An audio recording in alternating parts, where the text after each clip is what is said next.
Assalamu alaikum wa rahmatullahi wa barakatuh, dear sisters. Inshallah, we'll continue the third lesson, lesson number 3.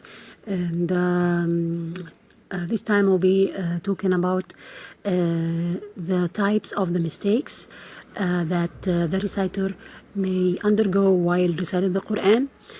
And that there is a difference between these kinds of mistakes, as we have the first kind of it, which is the clear mistakes, which is more dangerous than the other type, which we call it the hidden mistakes. Now we'll start talking about the first kind of it, which is the clear mistakes.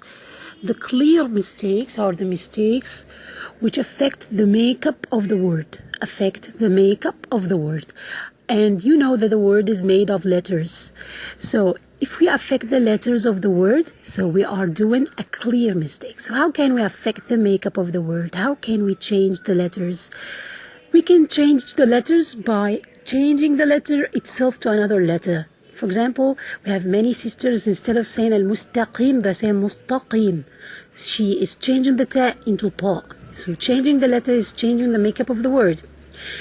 Or another way that you can add a letter to the word which is not in the word, like you add a letter to the word which is not of it. Like instead of saying ud'u lana rabbak, which is only ayn, letter ayn with a vowel dhamma on it, you say ud'u lana. So you add a waw to the ayn, which is not of the word. We call this a clear mistake, adding a letter to the word which is not originally in the word. Okay? Or you can also affect the makeup of the word by removing a letter from the word which is originally found in it. Like when Allah is saying لا تموتن إلا وأنتم, Allah say لا تموتن. So la is lam and alif, and you say instead of that لتموتن. So here you are removing the alif, saying lam with only a vowel of fatha on it. لتموتن instead of saying لا تموتن. So you are removing the alif from the word. Okay? So we have 4 ways to change the makeup of the word, which is that you remove the letter from the word, or add a letter to the word, or change the letter to the other letter. Change the letter to the other letter. So, we have 3 ways changing the makeup of the word. Also, we have another way, which is changing the movements, changing the vowels. Okay, from dhamma to fatha, from fatha to kasra, because the vowel is a part of the letter. The vowel is a part of the letter. So if you are changing the vowel, you are changing the makeup of the word. All of this we call a clear mistake that everyone can observe, and even he didn't know the rules of the tajweed, so he will be able to discover it if he knows the Arabic language. So that's why we call it clear. The one who knows the Arabic language can easily distinguish it and easily observe it and discover it and correct it. Changing the makeup of the word is a sin. So if you are doing that and you know that you're already doing it, okay, so you will be asked by Allah, because the clear mistake is changing the Quran as if you are reading another book, as if they are saying that Allah said something and Allah didn't say it. So you are talking about Allah, that he said something and he didn't say this, he didn't say it. So you are changing the Quran to another words, you are changing the makeup of the words. It's very dangerous.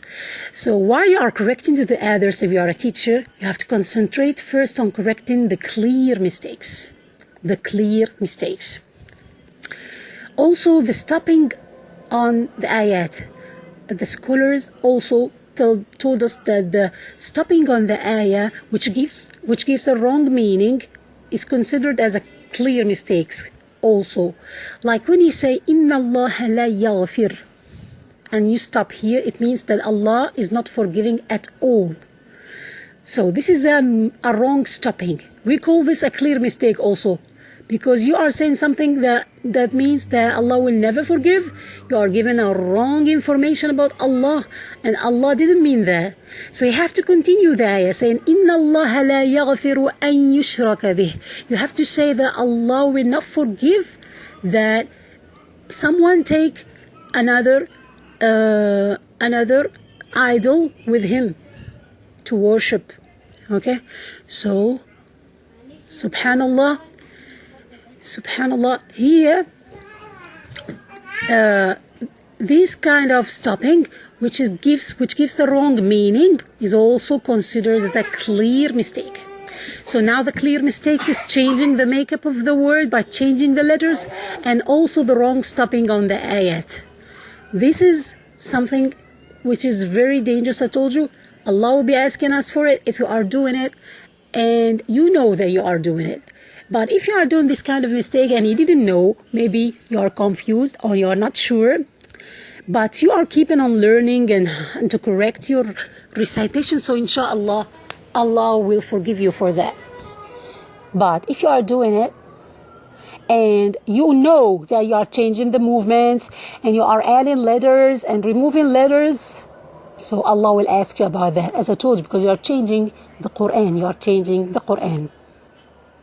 So if you are correcting for yourself, or if you are correcting for the others, you have to concentrate first about correcting the clear mistakes. Okay, the second type of mistakes is the hidden mistakes. Okay, so from the name of it, the hidden mistakes, it means that these kinds of mistakes is not easily observed by someone who only knows the Arabic language, but it needs someone who knows the rules of the tajweed in order to correct it, because these mistakes are not affecting the makeup of the word, but it affects the rules of the tajweed. So the one who undergo this kind of mistake, he is not changing the makeup of the word at all, but he is doing another kind of mistakes which is affecting the rules of the tajweed. Okay, I'm giving you an example for that. Some people are saying, instead of saying as-salah, they saying as-salah. They saying as-salah. So what's the difference between as-salah and as-salah? As-salah, the lam is light. The lam is light. So we pronounce it as-salah. The wrong is to say as-salah. Okay? So here, this kind of mistake is a hidden mistake. Why? Changing the light lam to be heavy lam is not affecting the makeup of the word. Is not affecting the makeup of the word. Because we are not removing a letter from the word, and we are not adding a letter to the word. We are not changing the lam to another letter. And we are not stopping in the wrong way. So this is not a clear mistake. But this is a mistake about the rules of the tajweed, of the heaviness and the lightness of the letters. Okay, so we call this hidden mistakes. So what is the prospect of this kind of mistakes? Is it the same dangers like the clear mistake? Is it the same importance? No. Actually, the hidden mistakes also is very important, because we are asked to recite the Quran the same way the Prophet did, and the Prophet did it with the tajweed. But it is not the same dangers like the clear mistakes, because the clear mistake is changing the words totally, changing the makeup of the word. So the hidden mistakes are not taken the same importance, but it's still important. It is still important, and you have to take care about it. Allah told us in the Quran, وَرَتِّلِ الْقُرْآنَ تَرْتِيلًا, means that you have to recite the Quran with the tajweed rules.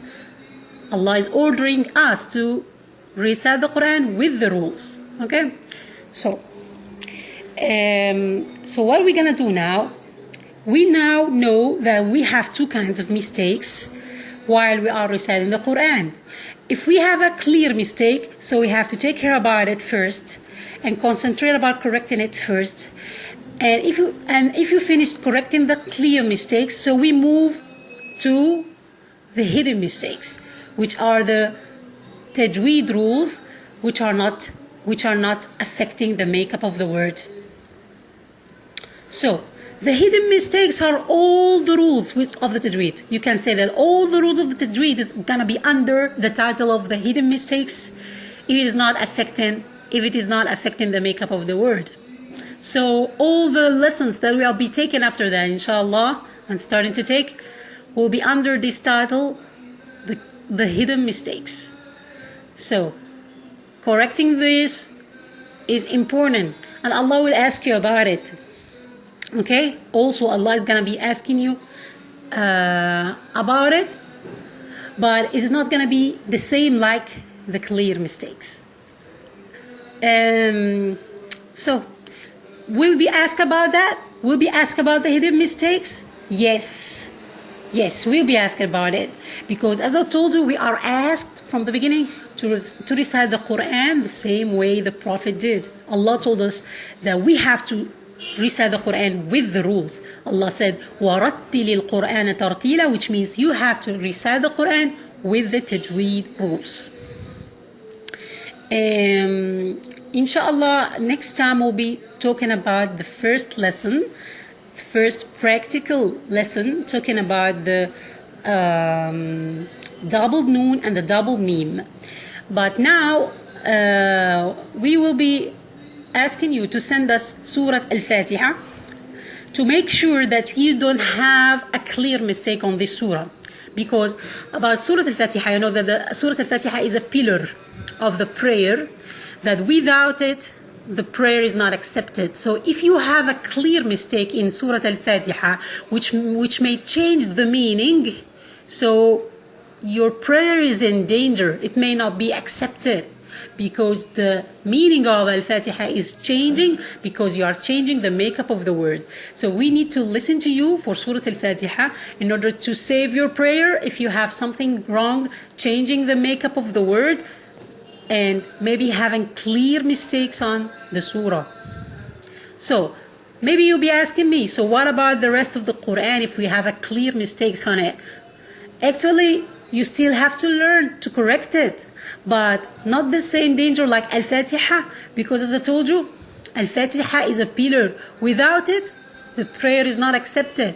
But if you have these clear mistakes on the surah, which you're gonna recite after Al-Fatiha in the prayer, so inshallah your prayer will not be affected, but you still have to correct these mistakes. Okay? Jazakumullah khairan. Inshallah, I'll be waiting for your recitation for Surah Al-Fatiha, and I'll be correcting it to you to make sure that we don't have a clear mistakes. We don't have clear mistakes on this surah. And after that, we'll be taking the first practical lesson, inshallah, which is the ghunna, or the nasal sound, which is gonna be found first on the double noon and the double meme.